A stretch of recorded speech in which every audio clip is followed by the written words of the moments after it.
How to close all apps on iPhone. Hello everyone, I am Bishaka and welcome to our channel. Now let's get right into the tutorial. First things first, in order to close the app on your home screen, swipe up from the bottom of your screen and hold, and with this the app switcher will appear.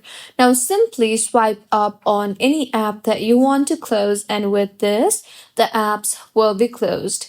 And if you want to quit all the apps at once, then iPhone does not have a close all apps button. You can swipe up on each app manually or use the multi-finger feature in order to close all apps at once. So, this was about how you can close all apps on iPhone. If you find this tutorial helpful, please like the video and do comment if you have any queries.